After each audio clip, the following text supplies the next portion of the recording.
podcast is part of the Sports Social Podcast Network. No breaks. No breaks. No fear. No fear. The official British Speedway podcast. Welcome along. I'm Ian Brannan. Great to be back with you for another week of action in British Speedway. This week, I'm joined by a very special guest. Paco Castagna of the Birmingham Brummies and the Italian national side is with us throughout the episode. Of course, Paco most recently was racing in the Speedway of Nations last weekend, so we'll hear firsthand exactly what it was like racing on that track in Latvia. Meanwhile, in British Speedway's Premiership, Sheffield blew the title race wide open with a stunning 51-39 win at Peterborough. Unbelievable here at the Peterborough, East of England Arena. Anderson's pulled up at the back and Sheffield get a 5. Wow! We'll have to wait until Thursday to find out who finishes top of the Premiership and, of course, who will be getting the choice of opponent for the round of the playoffs, which begin next week. We're also going to be looking at the Championship. Of course, Paco is with us. It's a big week for Birmingham, who could still make the playoffs in the Championship League, but they've got a couple of big performances ahead to achieve that. And we'll also hear from a few of the stars involved in the meeting at Redcar last Friday, which was a thriller where Redcar came from 12 points down to level the scores against the Leicester Lions, which has a bit of a consequence in how things are looking at the top of the Championship table as well. All that and much more to come here on No Breaks, No Fear. No breaks, no fear. The official British Speedway podcast. Before we begin, though, it's with great sadness that British Speedway was informed of the passing of Dave Tatum recently. Dave was a loyal and long-serving promoter at Stoke Potters for many years and joined Newcastle for the planned 2020 season. A well-known figure throughout the city of Stoke-on-Trent, Dave was a hard-working individual who could be seen at Luma Road working on the track and facilities around the clock.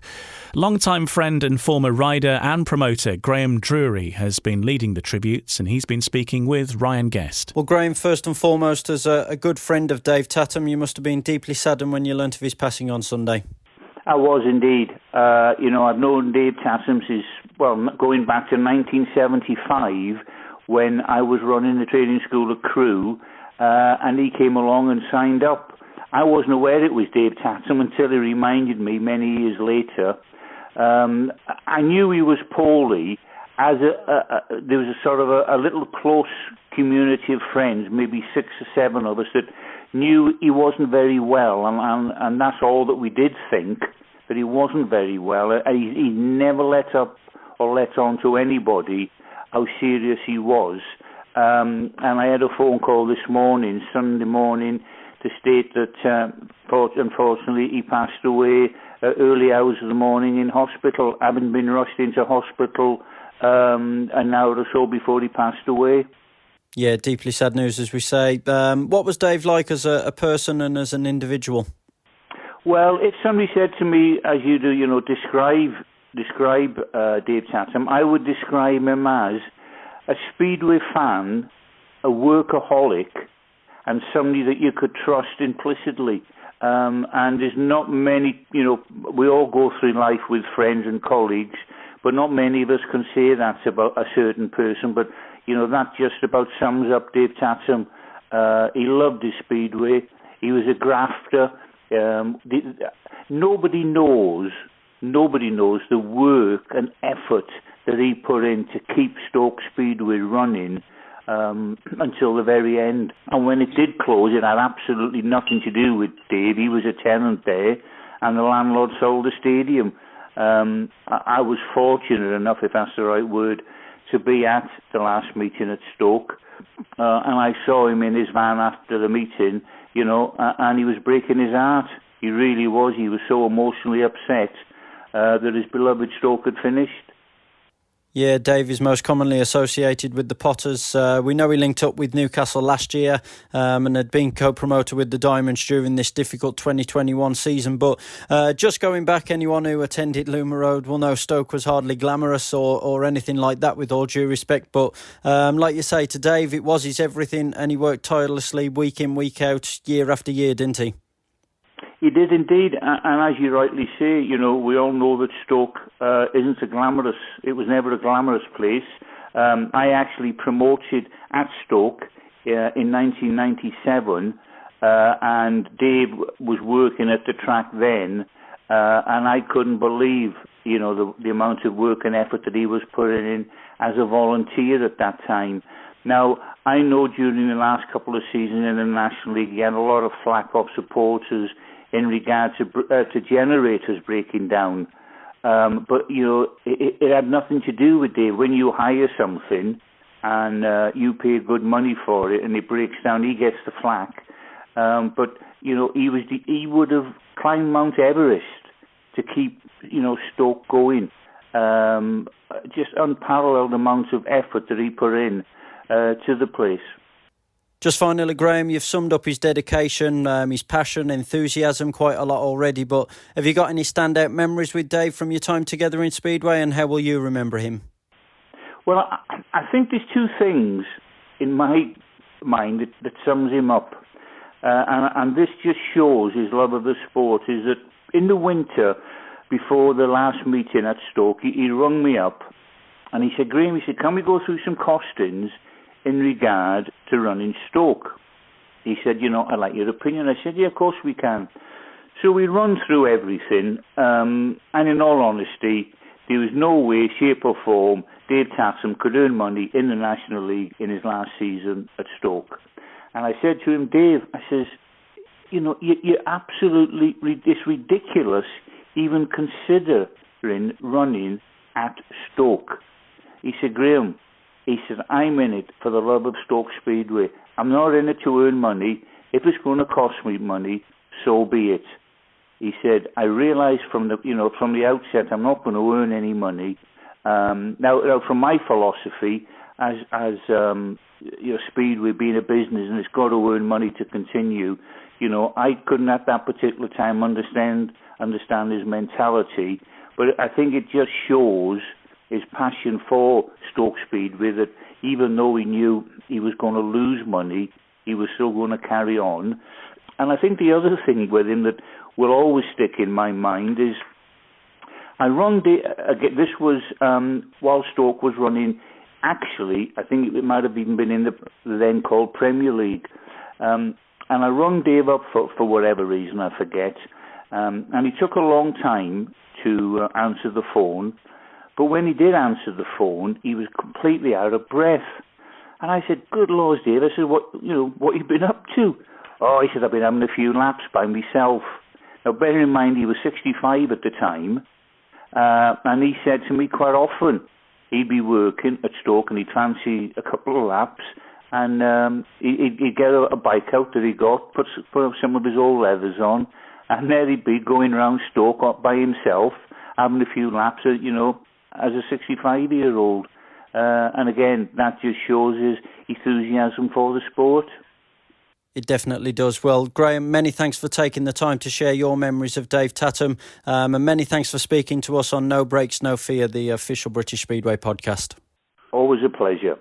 There's Graham Drury paying tribute to his friend and colleague Dave Tatum, who passed away last weekend. No Breaks, No Fear, the official British Speedway podcast. Coming up then, we're going to have a look at what's been happening in the Premiership and the Championship. We're still in that section where there's still a few key matches left in the regular season before we crack on with the playoffs, which get underway from next week. Joining us through this episode is Paco Castagna, who races for the Birmingham Brummies and also Team Italy. And that's where he is at the moment, at his home in Italy after the Speedway of Nations. And we're going to begin by getting a bit of a flavour, I think, of how hectic the life is of a modern day international speedway rider. Paco, obviously you had to trek from Birmingham to Latvia. You're still not home yet, and then you've got racing coming up this week. It's a very busy week. Just give us an idea of what your life's been like over the last week or so. It was hectic.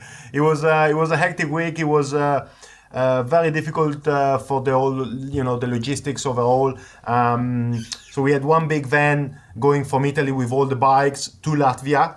And I flew back from England because I raced on the Wednesday. Flew back on the flight back on the Wednesday night was hectic as well because I had the flight at 6 o'clock in the morning. So I went straight to Stansted after Birmingham. Slept 2 hours in the van, walked it was about 4 miles, like 4 o'clock in the morning to Stansted, flew back home, got my bag ready, everything ready. Then Friday morning, like Venice, Munich, Riga, 200 kilometers to Daugavpils. Arrived there to the hotel, watched the meeting, and I get there and watch the Friday meeting, which was, well, not the best of tracks. And I go like, do I really want to be here? Oh, wow. And then,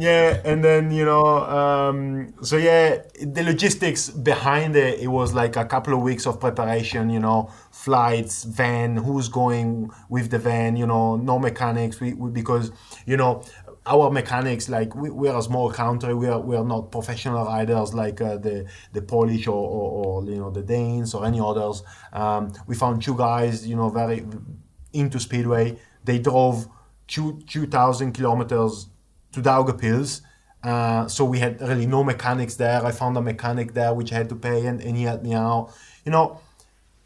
There's a lot behind it. I watched the videos, the meeting on YouTube, and there is a lot behind it. Like, there is a lot behind what you see sitting on the sofa and watching on TV.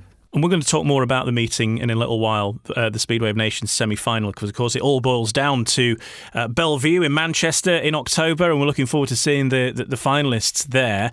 So more about that to come, and we'll talk about what it was like racing on that track. As you said, it wasn't the easiest. And talking about the logistics, though, that's just getting there. Now you've got to get back. You're in Italy right now, talking to us at this moment, but you're racing on Wednesday and Friday for Birmingham, and then you've got other meetings in your calendar as well elsewhere at the weekend. So what happens now? I've got 2 bikes in England and 2 bikes in Italy, so they're 2 different bikes. I've got dirty bikes in the van at Stansted from last Wednesday because I didn't have the time to wash it, and I do everything myself. So I got the bikes this morning from Latvia, the Italian bikes. I got them at 12 o'clock today. I finished about half an hour ago washing everything, getting everything ready because I'm going to be racing on Saturday and Sunday here in Italy. So I washed everything. Everything is in the workshop ready. Tomorrow morning I'm going to the airport, going back to Stansted, getting the van, go back home in the UK, wash everything tomorrow night. Then Wednesday, Birmingham. Thursday, wash everything again. Friday, fly back. Racing Saturday and Sunday here in Italy, Italian Championship. Hectic. It's like, and the thing is that, at our level, you don't have people doing anything for you. I mean, you got friends and this and that, but I'm doing everything myself. I'm booking flights, booking parking lots or washing bikes and then getting bikes from there to there, driving, It's hectic and lucky. I feel lucky I've got people behind me helping me. Like, I make a small example. Like, I've got these family friends which are in Stansted, the Moore family, and they just let me put the van in their parking lot and leave the van there. That saves me.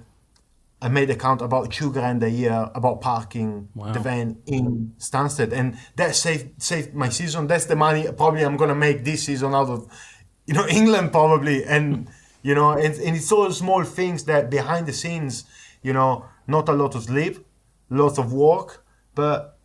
They say, living the dream. And on the subject of the Italian Championships, though, of course, unlike in British Speedway, the Italian Championships is over a number of rounds, and you've still got a few rounds to go of these, and that's continuing this coming weekend, of course. But your dad was a prolific multi-Italian champion. You've already won it twice, and that's something you're chasing again this year. How's it going for you at the moment? Yeah, it's funny because this year is the best I've ever felt so far in the bike, and the results are not really coming. Like, I'm second in the standings, and mathematically I can still make it. I need to win the next 3 rounds and then see where I stand. But I'm second. But to be honest, this year I'm concentrating more on developing myself on the bike, and I know I didn't show it in Daugavpils and I wasn't very happy about it, but on the other side I know I'm getting better and better, and every year I was concentrating a lot. All I cared was the trophy and winning, while now I'm just caring about every meeting getting better and better, and it's coming, and I think the results slowly and steady are showing it in England and elsewhere. So yeah, I'm fairly happy with it. Either I win it or I don't. I do care a lot about winning it, to be honest, because it's my own country and everything. But if it doesn't come, it doesn't come. It's not a problem. Paco Castagna, our guest this week on No Breaks, No Fear. Let's look at the action from the Premiership on Monday night then. And Sheffield stunned Peterborough with a 51-39 win at the East of England Arena to leave the Premiership playoff picture still unconfirmed. Victory for the Panthers would have taken them top and given them pick of semi-final opponents. But that issue will now not be resolved until their home match with Kings Lynn on Thursday. Commentating live on Eurosport were Nigel Pearson and Kelvin Tatum. Who saw that coming, Kelvin? Astonishing result. It was nice, because Peterborough beat them there last week on the Thursday by 10 points, and Peterborough have been in sparkling form. They won at Wolverhampton, 7 meetings undefeated coming into tonight, and then to be rolled over by the Sheffield Tigers, possibly the biggest shock of the season. It was a good meeting though, wasn't it? There was a sprinkling of good racing. We saw some passing, and it was quite an enjoyable Speedway meeting.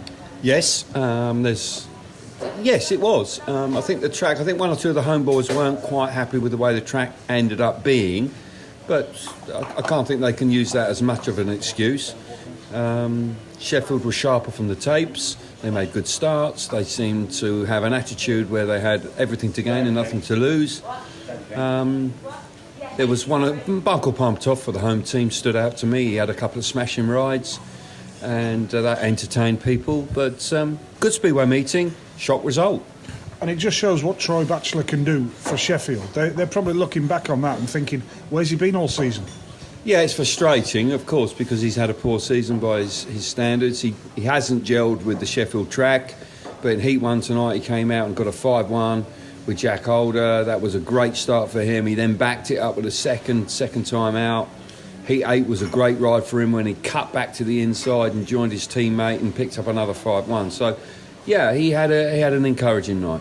It just shows what he can do and what Sheffield can do, because Danyon Hume at reserve as well. That was fantastic what he did, wasn't it? Yeah, I'm pleased for Danyon, because he last time I saw him at Sheffield, he had a poor night, so it was difficult for him there. But no, if they can click like that, they will need to click like that though. If they don't, then they won't go beyond the semi-final. But if they can perform like that, then who knows? They might have half a chance. So the big question is, who do we fancy? I personally feel that Peterborough will beat Kings Lynn here on Thursday night. Yeah, I agree with that. I think they'll choose. The choice for them then is awkward, because there was talk before the meeting that in some quarters that they'd choose Wolverhampton, which I found surprising, but I don't quite. Is that a bit of kidology, a bit of idle chit-chat? It was more than that from 1 or 2 quarters, talking to the management. They seemed quite keen on that idea, but I think I'd go with Sheffield. I know they've just been beaten by Sheffield. At home, but it's not an easy call after that result, is it? It really isn't, because Bellevue are getting their act together. There's no doubt about that, but I don't know if I'd want to go back to the second best team, Wolverhampton. I really don't, because I think they'll want revenge. I really do. I think Bellevue, you just mentioned them. I think Steve Worrell's return to form has been a key for them, hasn't it? He can change. He's a game changer for Bellevue, Steve Worrell. If he's up at 11s and 12s, game changer. Yes, and it was good to see him. He had a terrible bank holiday Monday, didn't he? It was an absolute nightmare for him. And then he had a couple of good meetings for the Poole Pirates, and that seemed to sort of reinvigorate him. And then he's got going for the Aces. And, Bellevue have got a little bit of momentum going right now. So it's nice, really, because all of a sudden we've got 4 teams that, that all of a sudden look like they have the possibility of going to the final. I still fancy a Wolves-Peterborough final. And it's brilliant. It's great to look forward to. But we were just having a chat before we did this piece for the podcast. Yeah. 6 teams in the Premiership. It's not ideal, is it? I think we're both united. We don't always agree. In fact, we don't often agree, but you're always right, of course. Yeah. But we both Finally, agree. you got that. Yeah, Sorry, absolutely. you got Yeah. 15 years. Yeah, 15 years. I think we both agree. We've got to get more than 6 teams in the Premiership, haven't we? Yes, we have. It gets a bit monotonous, you could say boring. Keep going back to the same teams, the same faces all the time. You want more variety. The team needs to be expanded to 8. We've discussed it. I'd love to see the Pirates back. It's such a successful team. They're going great guns in the Championship. Be smashing to see them back. Glasgow Tigers, with all the investment up there with the Facenas, very ambitious outfit. That would complement the league very nicely. But race night could prove to be a problem there. But if you could get Glasgow Tigers, Poole Pirates to add to the 6 we got, I think we'd have a smashing league. And of course, we're still waiting for news on Swindon. I'm sure we'd see Jason Doyle back if they did come back into the league, which would be great. But yeah, it's a perfectly good speedway track, and they changed it, and it improved the track at Swindon, didn't it? Yes, the track was improved. They won the league. Pandemic came in, everybody shut down last year, but they didn't reopen this year because of changes to the stadium or building. Fingers crossed that we will see Swindon back. Final thought, we're here having a post-match wind down with a pint of Guinness each. Lovely. Been a busy few days for yourself because we've been working on the Speedway of Nations, but also you've been riding yourself, Kelv. Yes, Speedway of Nations, well, that was rubbish. I don't think I'm overstating it. Don't sit on the fence. Tell us what you really think. Mate, it was terrible when it was like watching grass grow. Track was bad when it was rough on Friday, slick on Saturday. Bellevue will be good for the finals, though. It'll be a great weekend. Yeah, you're right. Qualifiers poor. Finals going to be sensational. We didn't have a Grand Prix in the UK this year. This makes up for it. We've got a good lineup. We haven't got Seifutinov and Laguta, but we've got plenty of talent. And I know there'll be a lot of excitement about it. Let's keep our fingers crossed that the weather behaves itself. But Bellevue will be a great host for the Speedway of Nations final. You rode motocross this weekend? Yes, I've had a tough weekend. I've had a few smashing rides. I've really enjoyed it. Where was it? It was at a place called Culham, which is just outside Abingdon, Oxfordshire, and had a couple of days there on Saturday and Sunday. Absolutely exhausted now, running on fumes, but trying to relive the past, trying to turn the clock back. Ridiculous, really. But I did 5 rides. I won the first race on Sunday night. Too tired to go out in my second ride. So you actually pulled out your second ride because you were too tired? Couldn't do it. Absolutely shattered. Did three on Saturday. And then I won the first race on Sunday. Couldn't do the second one. Went out in the third one. Was leading it and then faded badly and finished second. So I think there's some work on the stamina required. You are 57, Kelv. Yeah, 57 going on 17, I say. But no, it is ridiculous trying to turn the clock back. It is absolutely madness. But do you know what? When that 15-second ball comes off, it's just like watching that green light come on again when you were a rider. So it's a comparison between motocross and speedway, because you can still start, can't you? Yeah, exactly. And I had 5 heats and I made 5 hole shots. And what's a hole shot? I made the start. And it's brilliant. And I've got 1 or 2 people now giving me a bit of support, and don't tell the wife, but I'm spending far too much money on the kit. So, but it's great, and for the next 2 or 3 years, I'll have a bit of fun. Brilliant. Well, let's just hope that Debbie Tatum doesn't tune into this podcast, because I've got news for you, Debbie. Your husband's spending a lot of money on a motocross bike. Yeah, no turkey at Christmas this year, mate. Fantastic. Thanks, Kelvin. We'll speak to you soon. Yeah, well, we might all be struggling for Christmas turkey this year. We're not sure as it stands, so you might as well spend your money on motocross gear. It's Kelvin Tatum with Nigel Pearson. Let's hear from the managers of the respective sides then. First of all, Simon Stead, who really reckons that this performance has been a long time coming this season to see the real Tigers. Where has that come from? That's the performance that we've been expecting from Sheffield all season, and it's finally come. Yeah, it's been a long process, really, Dave. It's and that's where the bulk of the frustrations really come from, because I felt every single meeting like we've been capable of doing that, and for whatever reason it's not materialised.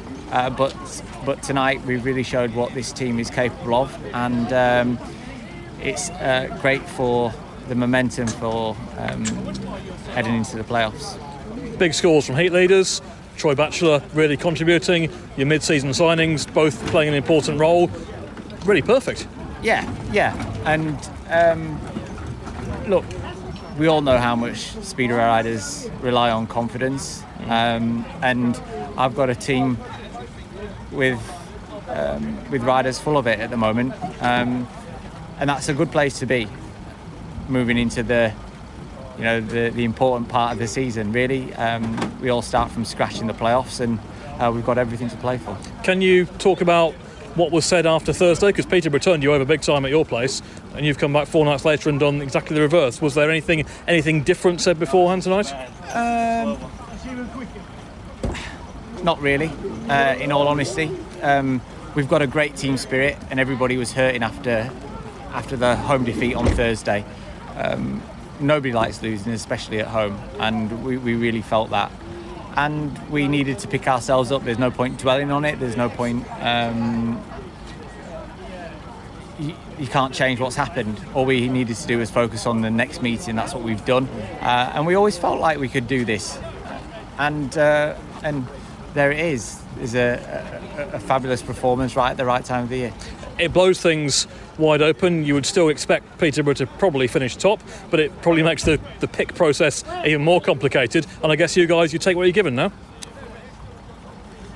I don't think I'd like pick, actually, because I wouldn't know who to pick. I said on an interview a little bit earlier that the beauty about how the playoffs have worked out this year is you've got actually 4 teams in there that could actually lose the home meeting and win the away meeting, and that keeps things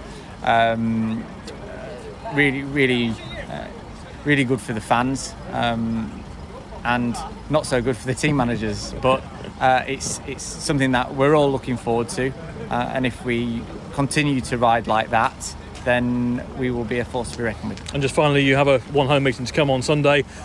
I guess the pressure off in a way, but a chance to really tune things up and hopefully, from your point of view, get a big home win to set you off well into the playoffs. Yeah, well, you can't take anything for granted. Regardless of where Kingsland have finished in the league this year, they have got riders in their team that ride Sheffield very, very well. And if we go into there thinking that the job's already done, then we could be upset, and that would halt the momentum that we've managed to gain this evening. So we will go into it like every other meeting, wanting to win it and put our marker down and continue the good form that we're in at the moment, and hopefully that'll put us in a great place. As Simon Stead speaking with Dave Rowe, Paco Castagna is with us. Paco, do you think that perhaps Sheffield previously were seen as one of the easier options in the playoffs, but now certainly seem to be hitting some form, don't they? And a performance like that against Peterborough on Monday night might be making one or two sides reassess their options if they're thinking of picking Sheffield. For sure, I think that Sheffield is the hardest strike to go to away, and that's a team that have got a lot of talent everywhere. So I don't know. I raced at Sheffield, and it's a tough track to go. Plus, if it's prepared for the home guys, I don't think you want to be there. And I don't think they're gonna be picked straight away.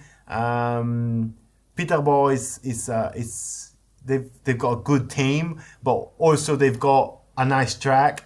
So yeah, tough. I'm happy I'm not a manager and I don't have to pick them, because it would be hard. They're both very strong, and I'm gonna go with.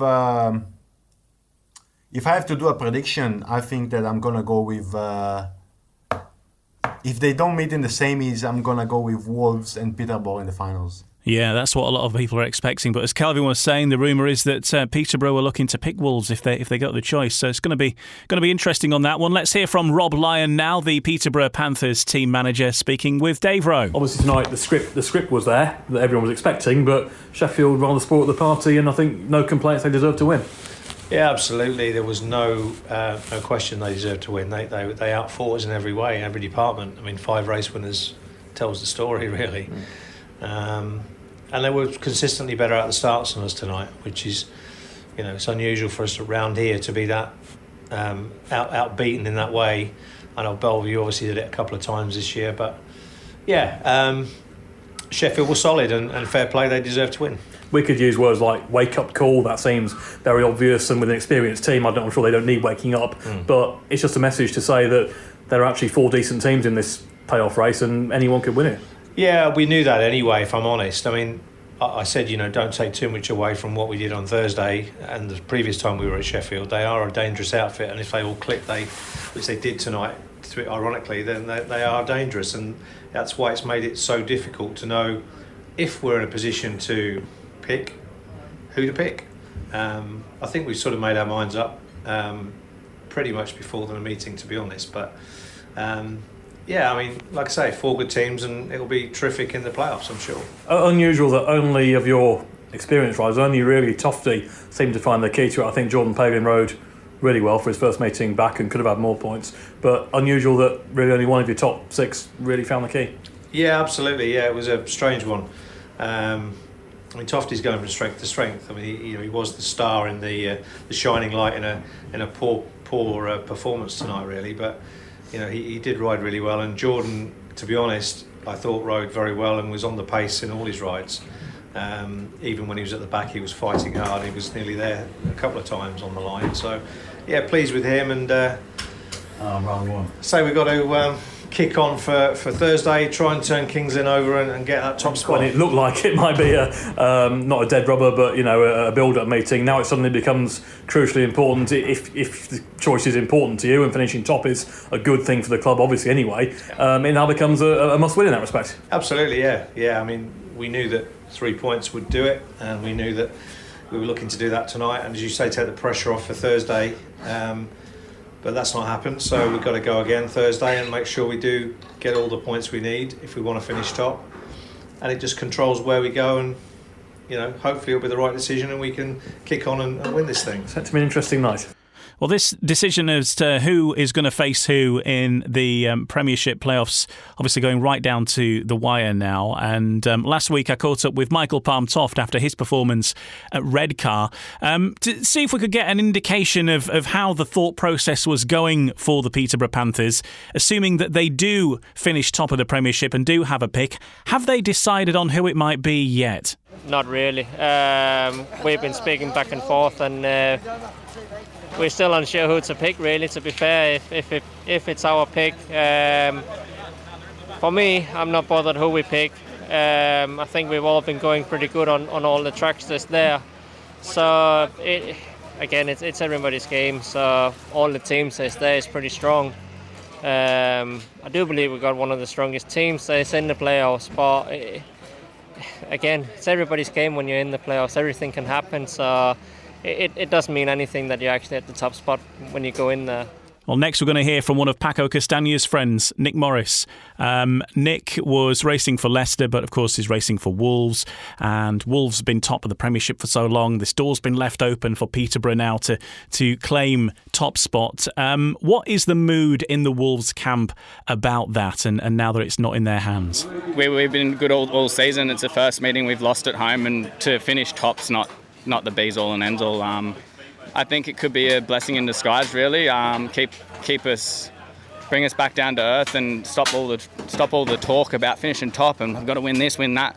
Now pressure's not off us, but it sort of takes a little bit of pressure off us, and the team wants to win anyway, and we don't need all the talk about finishing top and who we can pick, and we've got to beat them all anyway. And I think this is going to bring the team together and give us a bit more motivation and fight for the playoffs. That's classic. That's classic Moza, to be honest.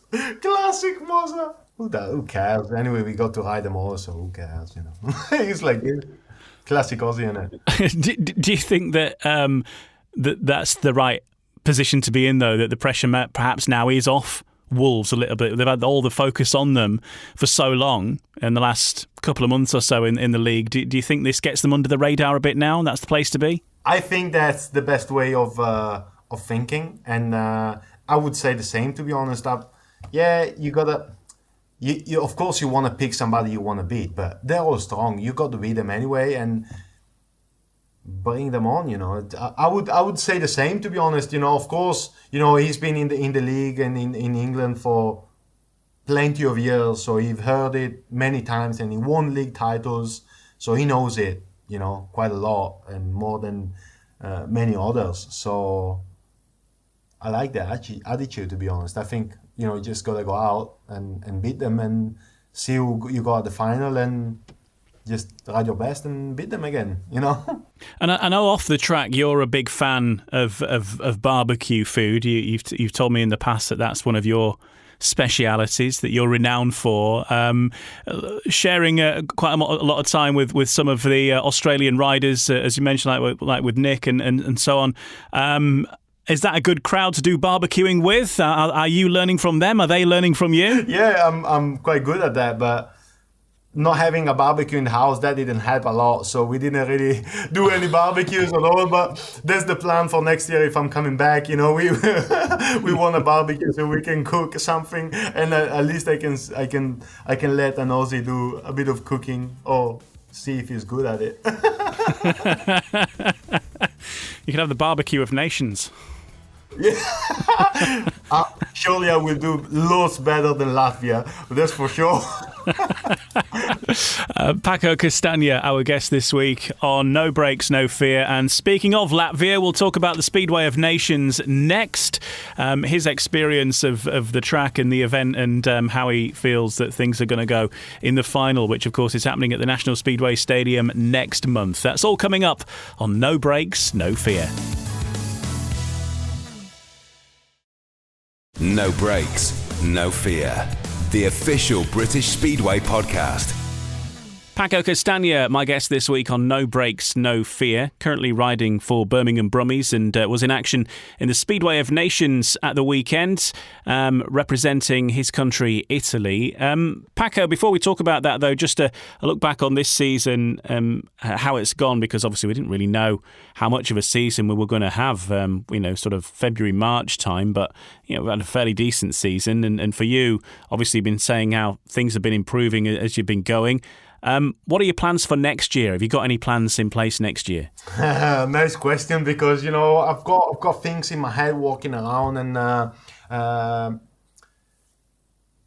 England. When you race in England, you develop a riding style and a way of riding the bike that is not ideal for going forward in the sport, in the means of like GPs, polish tracks, big, quick. So it's funny, it's funny because I said I was speaking to my teammate, to my team, I said after Friday in Daugavpils, I said, you know what, the track is very bad, but I've been riding quite good in England this year, so I might do well, tomorrow if it's like this. But you do learn a lot from that, and I would like to go forward in the sport, and I've got offers from Denmark, and there is a chance of going there, which is very realistic.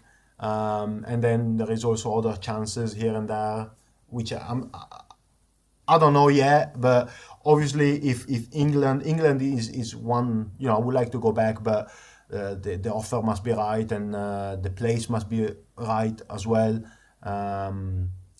If that happens, then yes, I would like to go back to England again next year. If everything goes good, I want to go forward in the sport and not, sit on my back.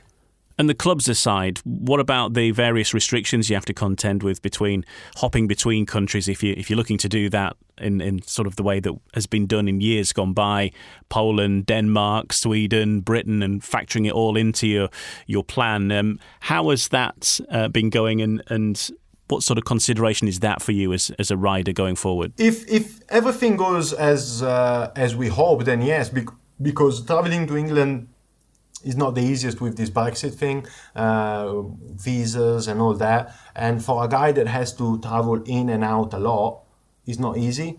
It's not easy at all. So for a rider to stay in England and live there is not bad, because once you do it at the start of the year, then it's not bad. But to go in and out, if a rider is racing, for example, England, Denmark, Poland, Italy, Germany, or Czech Republic, and he has to go in and out, then it's not too easy. But if we keep going better with the COVID restrictions, then I hope that also the paperwork can go quicker, because I've had issues with paperwork at the start of the year as well because of these COVID restrictions and all. So hopefully, it gets better, and And I hear a lot of rumors about not having enough riders, or riders wanting to go out of England. But there are riders that want to go to England, and they want to learn, and they want to go there and race. You always find riders that want to go to England. The matter is to look around. So we'll see. We will indeed. Paco Castagna, our guest, and Paco was racing in the Speedway of Nations in Latvia last weekend. It was the semi-finals. It was held over 2 days, all in order to get through to that grand final, which is at the National Speedway Stadium in October. Unfortunately, Italy didn't make it through. One thing that's been mentioned, I think, by everybody who was watching it on TV, and Kelvin Tatum mentioned it as well. Of course, he was commentating on that. Was the track seemed to be particularly tricky. The racing with the best one in the world wasn't the best we've ever seen. What was it like for you as a rider racing on that surface, and sort of give us an overview of what it was actually like close up and how the bike felt? Well, coming from the Friday was bad, and it was very, it was breaking up everywhere, basically. Everywhere it was breaking up. And I think the Phil and all the track staff did the only thing that they could really do, and that was pack it. I mean, from the Friday to the Saturday, the only thing you can do to save the track is to pack it down, and they packed it so that no ruts would come up. But doing that, the material that they have is quite sandy, very fine sand, and that packing that, it came rock hard. But the problem is that the difference between that track and... So Italians are known for doing good on slick tracks, because we always had slick tracks. So when I saw it was going to be slick, I was very happy. We was very happy, But we didn't expect it to be like... It was, to make an example, it was like riding on ice. So the first hit where we were out, practice was similar, but the first hit when we went out, Italy and Australia, and Frick looking at the back wheel and us going on the straight like this, that showed how slick the track was. And you had no traction whatsoever, nowhere. Like, my start was dreadful. I did the first meter where I jumped and then I stood still, but it was going like on the ice. Like, I was sitting back trying to let the bike drive, and it was doing absolutely nothing. And I was going out of the corners, going wide, and couldn't do anything. So the track developed a little bit afterwards, because the dirt went out and the blue groove came out with a couple of ruts going into the corner, into turn one. There was a rut where I hit it a couple of times. We saw Frick also hitting it. And but it wasn't a blue groove where you had traction. It was still like riding on ice. You had to be on the blue groove because you had more traction than going wide, but it wasn't like... I'm used to a blue groove in Italy and Germany that where it comes out, it breaks your arms because the bike's pulling so hard. So I was struggling so hard because I never experienced anything like. So I was expecting to go out myself and do good, because the track was going to be slick, and I know what I can do on the slick tracks, but this was something I never experienced before. So I struggled all night with the setup since heat one. I've managed to get something at the end, and I did some points and this and that, but still talking about the track, it wasn't the best, but I think they saved the situation from the Friday, doing the only thing they could do in that moment. I think, I said it before, I think the club tried to do something better at the track. Daugavpils is known to be slick. So I think that I heard rumors that they put material on, or they graded it in a way that it created more material, but it broke up. It's too dangerous like that. So it's a shame, because I know that when you get them meetings, you want to do good and do a good raceable track, but sometimes it works against you. And have you ridden at that track before, ever? Is this the first time you've been there? Anytime? Never ever been there before. I went to Riga in Latvia once, but never been to Daugavpils before. I saw lots of videos, and I know they race in the Polish league, but I didn't expect it to be like that. Like it was so slick. And the thing is that when you, as I said it before, when you watch it on TV, you think, it's a blue groove, and even you know, you listen to Kelvin and Nigel, you know, it's the blue groove and Scotty, and but it's a blue groove that doesn't give you traction. It's funny. It doesn't make sense, but yeah, it was funny to ride. Only at the end, at the last 5 heats, I think that it was on the blue groove and you could feel the bike working. But yeah, it was weird. Looking away from Latvia, perhaps for the best, and looking at the National Speedway Stadium, 16th and 17th of October for the Monster Energy Speedway of Nations final. It's going to be a great event. Great Britain, of course, are through, seeded along with Poland, Sweden, Denmark, Australia, Latvia and France. And knowing what you know about those teams, having faced 3 of them at the weekend, and knowing quite a lot about Bellevue, I suppose, as well, how do you see this one going, this event? I mean, the stage is set. Fantastic track on offer this time, and hopefully some great racing. Yeah, I mean, that's one not to miss. I think all teams are strong. It's a final where everybody can win.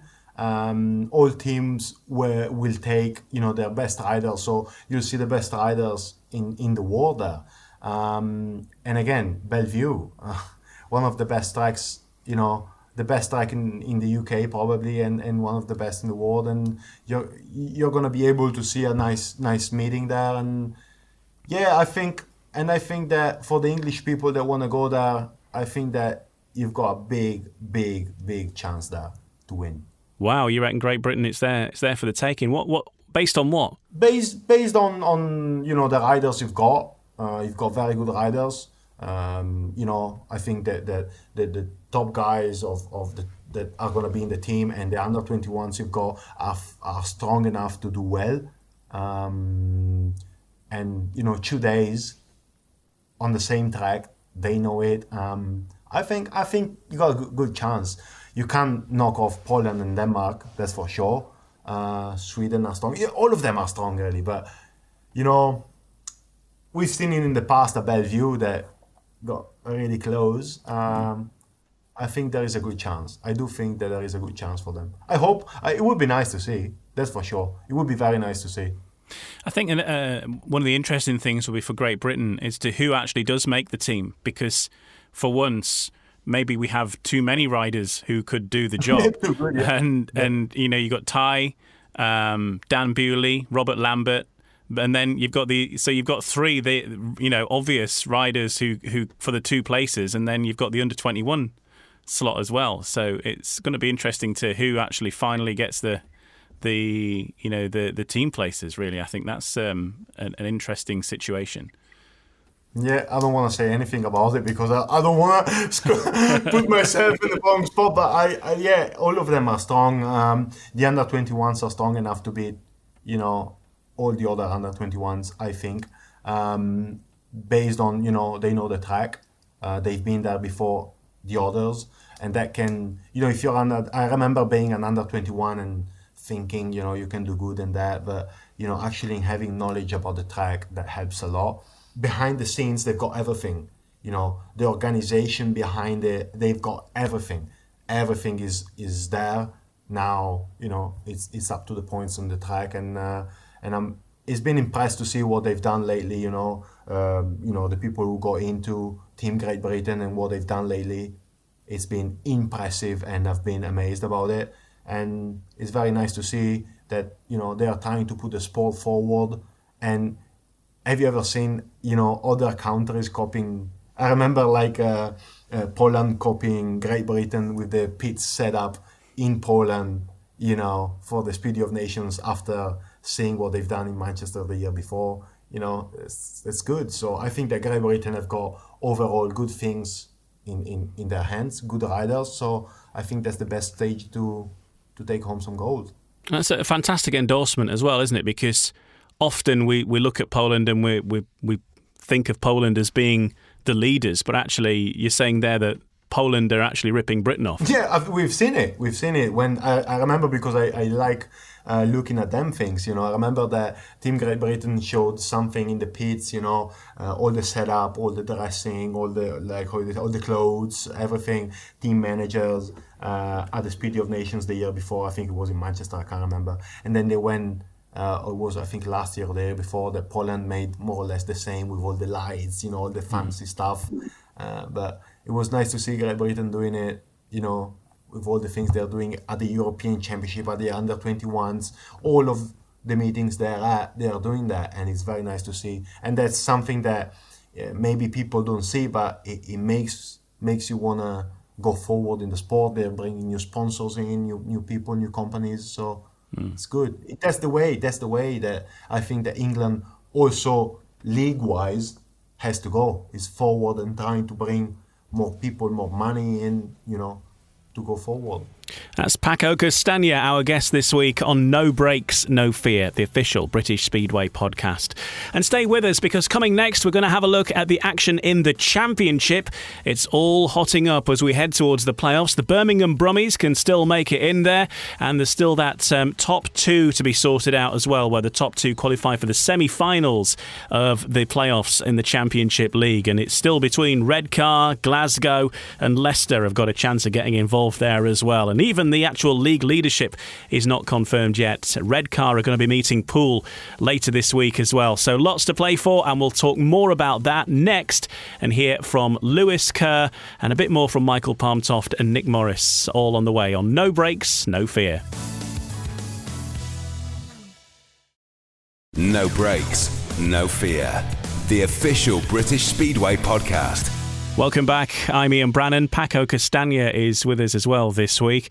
Redcar and Leicester drew 45 all in a pulsating night of championship action at the Media Prima Arena. Now, the result's a major blow to the Bears' hopes of finishing in the top two, whilst the Lions still have the chance to advance beyond their current fourth place prior to the playoffs. The visitors had an 8-point advantage with 5 heats to go, but the Bears came roaring back in the closing stages. A Leicester 4-2 in Heat 14 gave them a 44-40 lead, but Charles Wright and Lewis Kerr tied the match with a 5-1 over Nick Morris and Kyle Howarth in the deciding heat. Charles Wright piled up 17 points from 6 rides for the Bears, and Lewis Kerr added 12 plus 1. And I caught up with Louis Kerr after that Heat 15 to have a look back on what was a cracking meeting for the fans, and if not a frustrating one for one or two of the riders. 12 points down at one point, getting a draw out of that. Is that a point gained, do you believe? Or... Yeah, massively. I think, mate, Leicester, hell of a team, and we weren't gating earlier on, and the track earlier on you had to be gating, and it produced such a big dirt line that whoever got on that dirt line sort of pretty much won the race. So yeah, we all dug deep, and to pull off the 5-1 in Heat 15 with Charles was fantastic. A few scary moments with Charles in front of me, but we hung on, so that's good. It's a draw, but such a close meeting. Yeah, I agree. I think every one of us tonight put 110% in, and everyone was trying everything, and I'm just loving being a part of this team. We all want to win, and it's such a good atmosphere, and like I said, a draw is as good as a win tonight after being 12 points down. And enjoying life at Redcar? Loving it, mate. Absolutely loving it. Yeah, great atmosphere, love the promotion, the fans seem amazing, so yeah, it's hopefully we can, in the playoffs, we can bring it home. Yeah, and of course it's still that question mark about finishing second. Of course, Leicester now go to Glasgow. I'm sure the Glasgow promotion would have been watching the feed this evening and will have realised they're not going to have an easy night. No, not at all. No, Leicester's top 4 are very strong, so if they're all fire, and they're a very difficult team to beat. So yeah, it's tight at the top, so we'll just have to see how it plays out. And looking ahead to next year, some plans already in place for you? Well, King's Inn, I've done a 2-year deal at King's Inn, so all being well, I'll be back there. I haven't made any plans with the Championship yet where I'll be, so we'll see where we end up.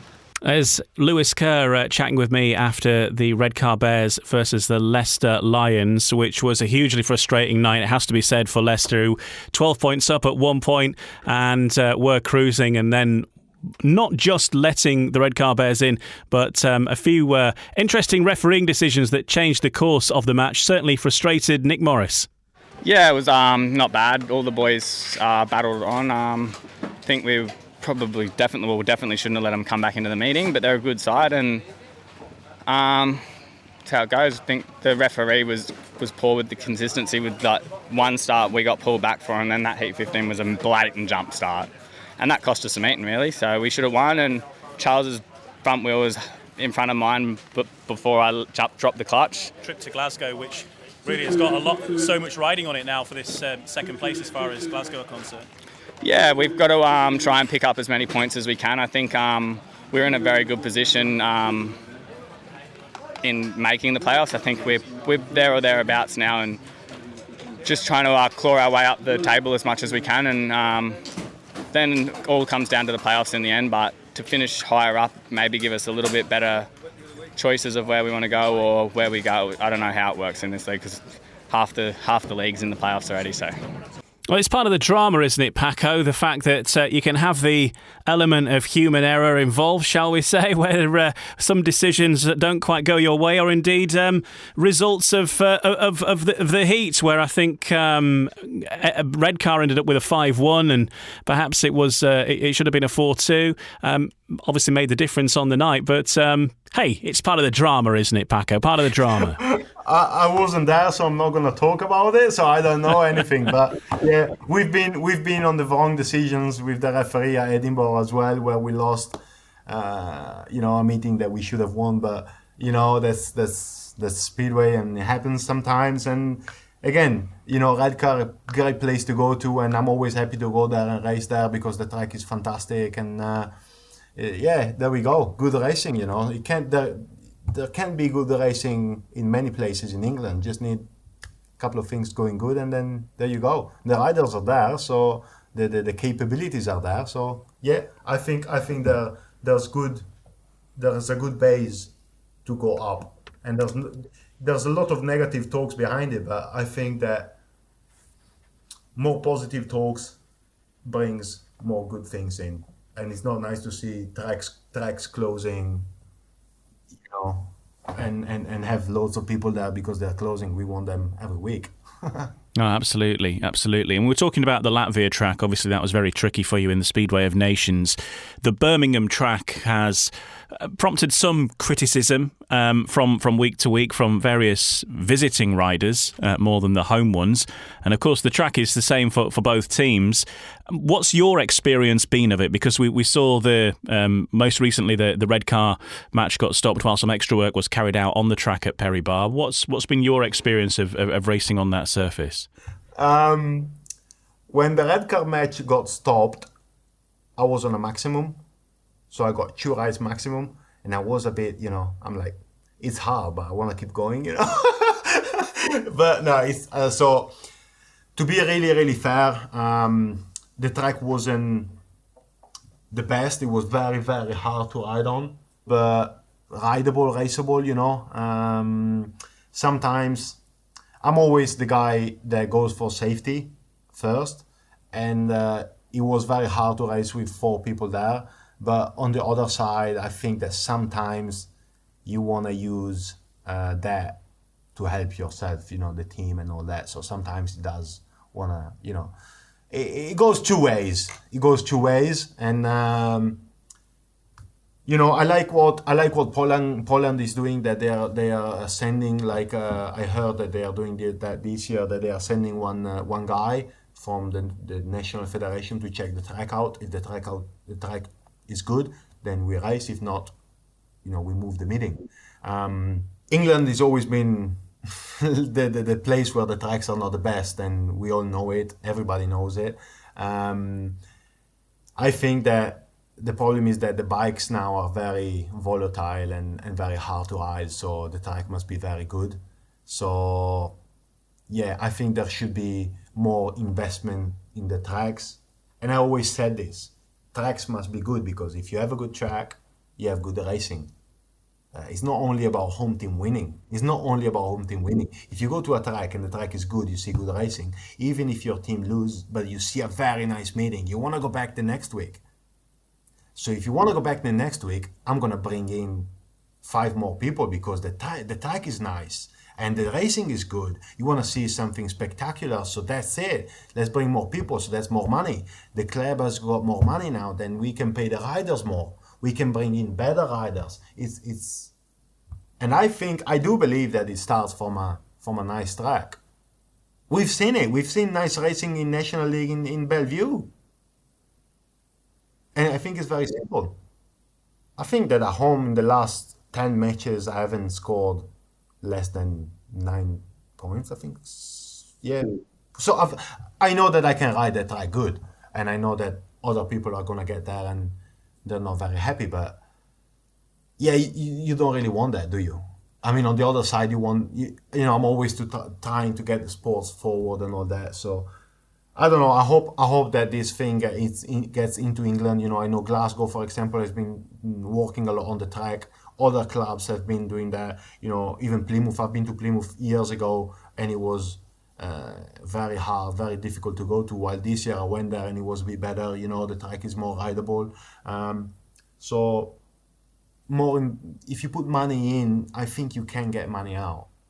I'm not a promoter, but I'm a rider and I've been around tracks a lot. And all I see is that the nice tracks, when you see a nice track, the club is always doing quite good.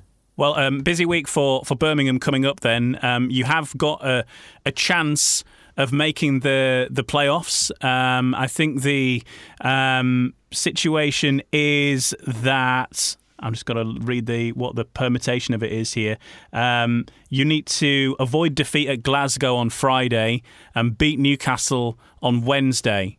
That will help you in your quest for the playoffs. So is that doable? Because, of course, Glasgow are fighting for a top 2 finish to get themselves through automatically to the semi-finals. So it's a big week for Glasgow as well, because Glasgow have still got a race against Leicester. Their meeting was postponed last night because it was rained off. That never happened. So and meanwhile, Redcar have got to go to Poole and get a result at Poole to finish in the second place as well. So you can all help each other out here.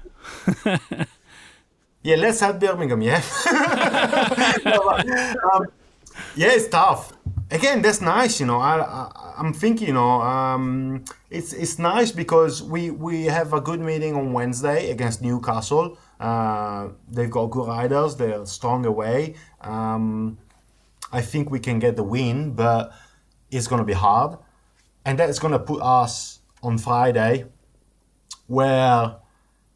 yeah, we need to avoid defeat, and that's hard at Glasgow, because they're a strong team, but we've got good riders on our team, and I'm always, faithful that I'm happy with the team I'm racing with, and I think it's doable. I always said that if mathematics can say you're in, then we're in, and that's a good game to be in, and yes, it's a nice championship table now, and I would really like to be in the playoffs because the teams in the top 6 are strong, all of them, and it's a nice meeting to be in, adrenaline rush and all that. It's nice. So we see how that goes. We concentrate on Wednesday. First of all, we get the win on Wednesday and then head into Friday, and we see how that goes. But yeah, nice. You're confident in your own ability, but to know that you've got riders like Bomber, like Eric Riss and so on in your team who can do damage everywhere must be really reassuring for you from a team point of view to know that you're part of a strong, experienced lineup. Yeah, 100%. And to be honest, I've put a lot of pressure on myself because I saw that being a reserve, I could do a good job for my team, and that helped me out because I've been scoring good.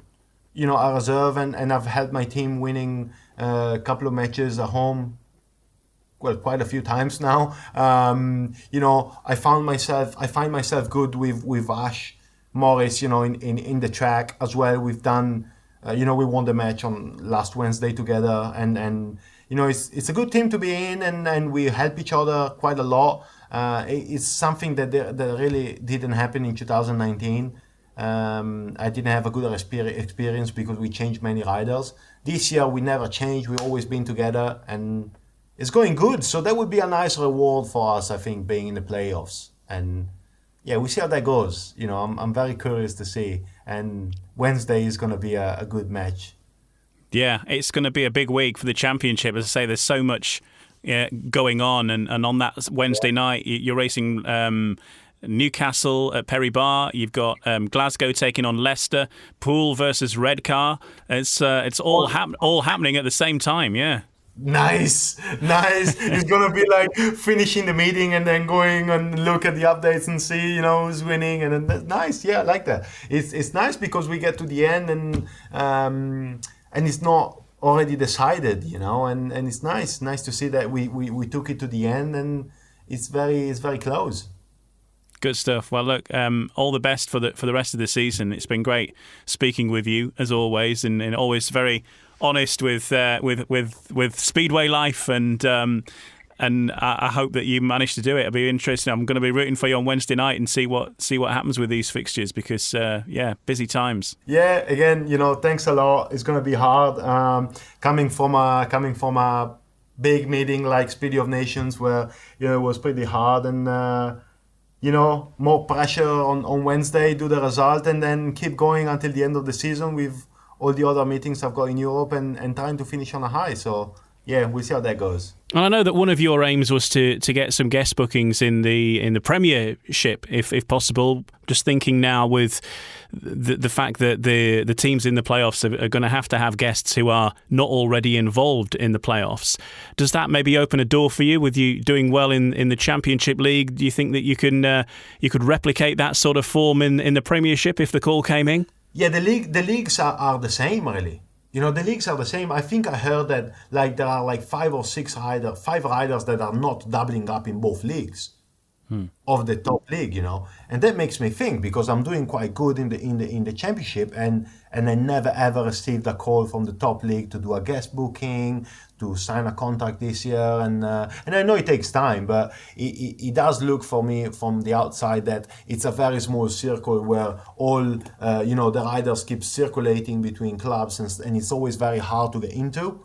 And I thought this year I came to England with only one goal, and that was to do good in the Championship, to open a door and go into a top league, and that didn't really happen this year, and I was a bit gutted about it so far, because I saw that some clubs which I was looking up to, just like Bellevue, for example, which is a nice track to go to. It's very European.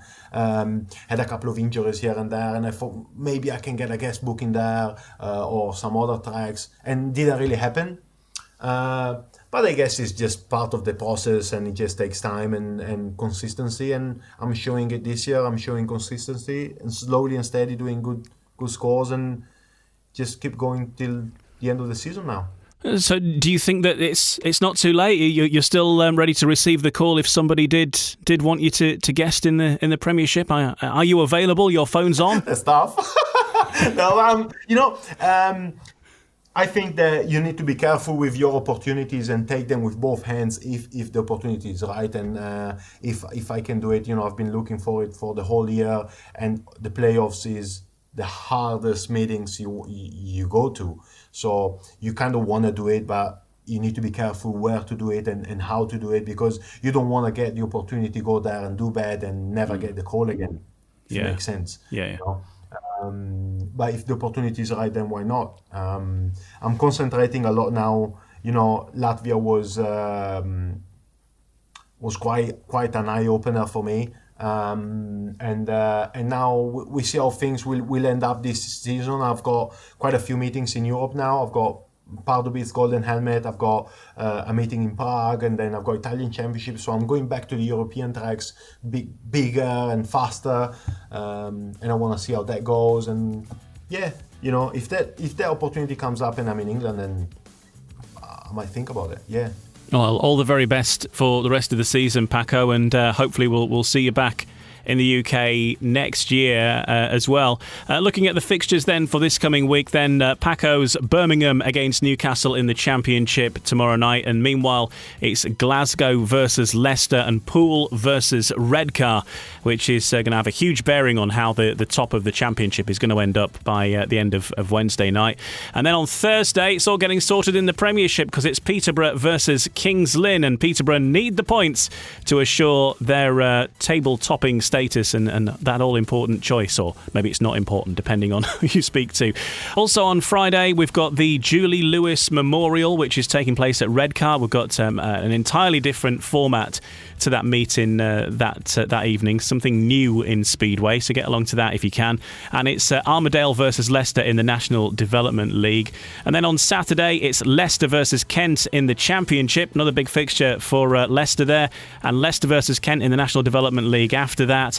And then on Sunday, the final Premiership fixture, Sheffield versus Kings Lynn, and that's 5 o'clock on Sunday at Oleton, and Mildenhall versus Berwick in the National Development League. And then it's the Premiership and Championship cut-off officially, and we move into the playoff picture, of which at this moment I'm unable to tell you who will be riding who, where or when, but look out on speedwaygb.co.uk. All of the information will be there, and on social media as well, as soon as those fixtures are confirmed, and confirmed hopefully there will be by the end of Thursday, fingers crossed.